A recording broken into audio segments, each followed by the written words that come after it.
she was like starting to kind of talk about marriage a little bit, and I was like, I don't have any of my goals done, or like I'm not even close to where I want to be. Right. To the things that I know I want to experience or accomplish, I guess, goals wise. Yeah. Right person, wrong time is the wrong person.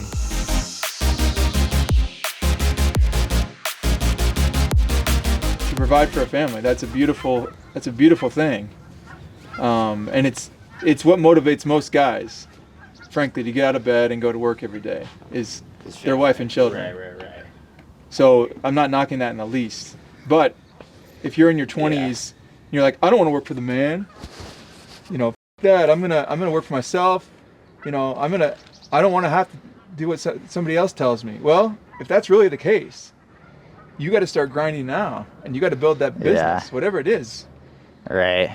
Or buy real estate, and get passive income. Well, real estate's not totally passive, but it's more passive than a 9-to-5 for sure.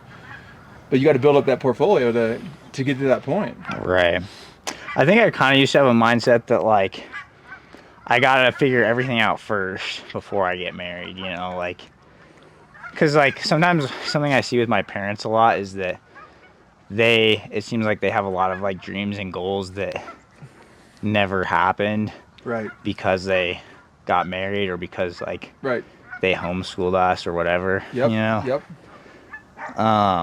Which I think in some ways like that could be its own thing. Like, wow, I homeschool my kids, that's pretty awesome. Oh yeah. That's something I'm open to if I ever have kids. Yeah. For sure.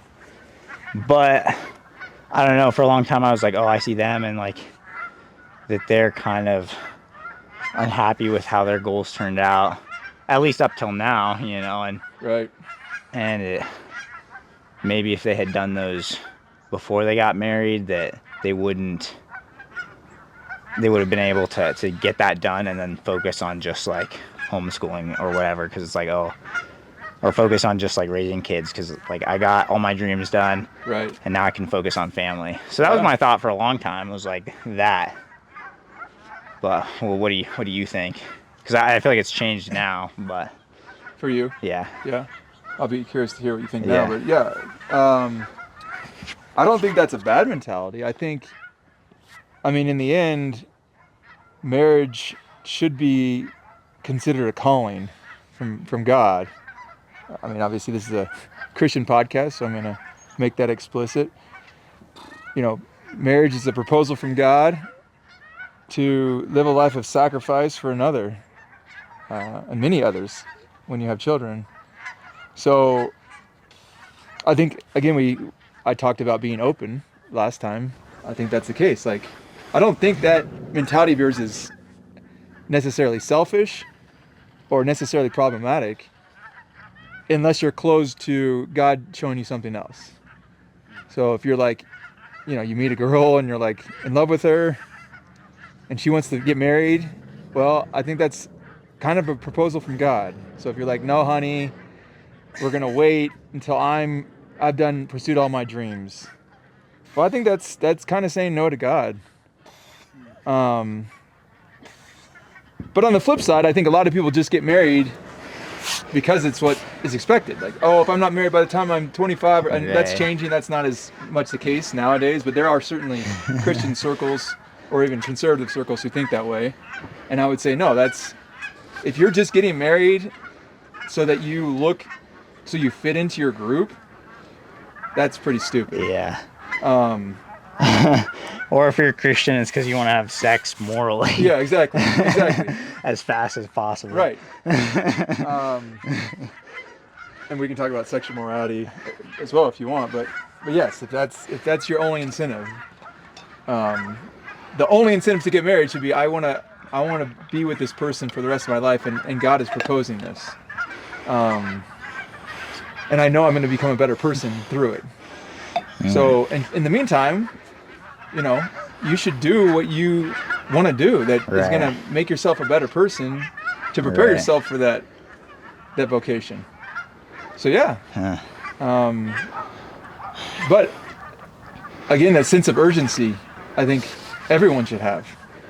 Maybe not when you're 12, But I would say by the time you're 18, you need to start thinking, it seems like I have my whole life ahead of me, which you do, but let's talk to some people who are in their 20s and 30s and 40s, and they might have some different advice than just have fun and do whatever. Right. Urgency in finding a spouse, or urgency No, in urgency in making yourself a I better see. person, making yourself financially prepared for a Right. family, things of that nature. If that does come up. Yeah, and I'm not saying like you shouldn't have fun. Like obviously, if you're like the David Goggins of saving money, you're not going to be that fun to hang out with, right? You're probably not That's going to hilarious. like be generous with friends, like. So yeah, there's still balance there. Right. But I don't think most college kids are.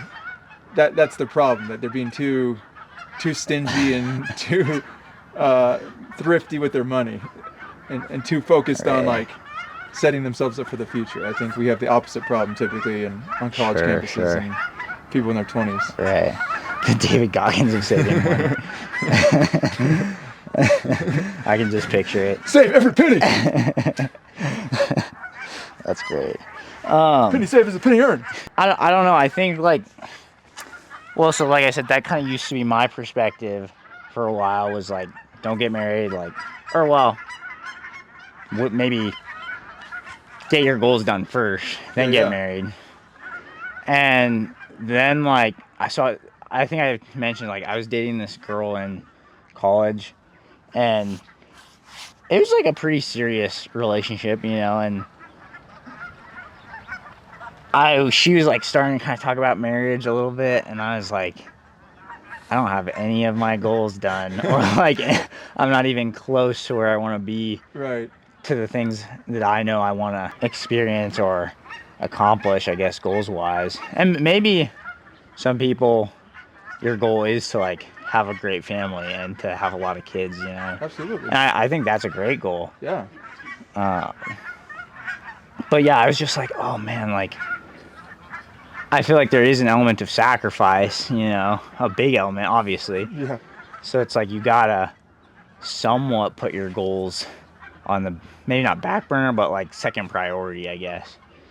And so I don't know, I didn't really know like why we broke up when we broke up, but I feel like part of it was like, I'm not even close to being ready for that yet, Yeah. Which is unfortunate, because like, regardless or not, if it was the right person, like, if it's the wrong time, I guess. I don't know. Yeah. Right person, wrong time is the wrong person. Right. Yeah. Dang. Yeah, that's a good point. Is the wrong time, and maybe, I don't know, look her up. Maybe she's single. I'm gonna cut that out. Yikes. Yeah. So I don't know. I think that's tough. But then it's like you do see some really cool people that are married, and they're like, the biggest thing that motivated me and that helped me was my wife, Exactly. So I was gonna say that. I feel like it maybe slightly depends on like the type of person that you marry, whether they like support you and your goals or not. So maybe that's like, I think so. I think that's really part of being the right person, is that you're mutually supportive of each other's goals. Yeah. So yeah, it's not all about just your goals, and it's not all about just her goals. Yeah. It's your individual goals and your collective goals, and that's right. And like you mentioned, there are a lot of married people who are more, actually, they pursue their goals more ferociously than single people, because they realize they have limited free time.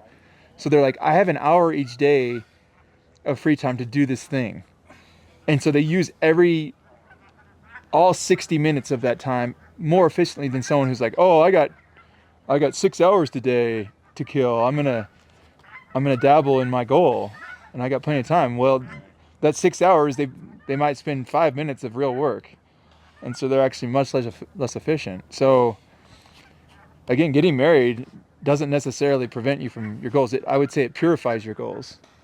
it makes them a lot more focused. Like, is this really worth my time? Because every minute I spend on this goal, I'm not spending with the woman I love or the children I love or making money to provide for those people. I focus on the calling. Like, God's not going to call you to something that is bad for you. So yeah, the girl who's you might be in love with, but it's like, nope, when you marry me, all your free time's with me, baby. Wrong Right. person for me.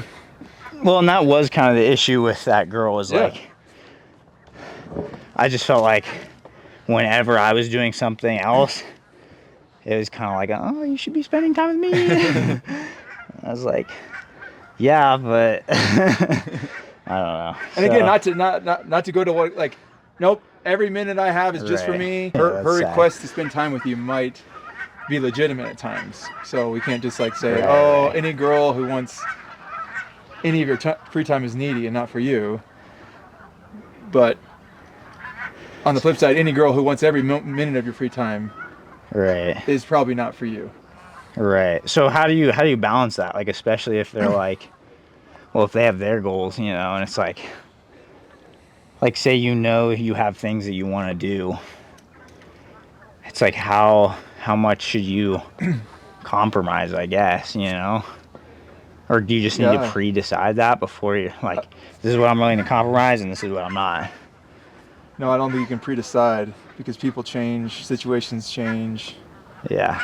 I think you just have to, get to know that person as much as you can in the time that you require. And that time, some people know in a month, some people know in 5 years. I think it's probably somewhere in between those two that you should dedicate to discerning. But yeah, you just ask yourself, is this the type of person who is seeking their own good and my good? Yeah. And is willing to sacrifice for me and helps me want to sacrifice for them. Right.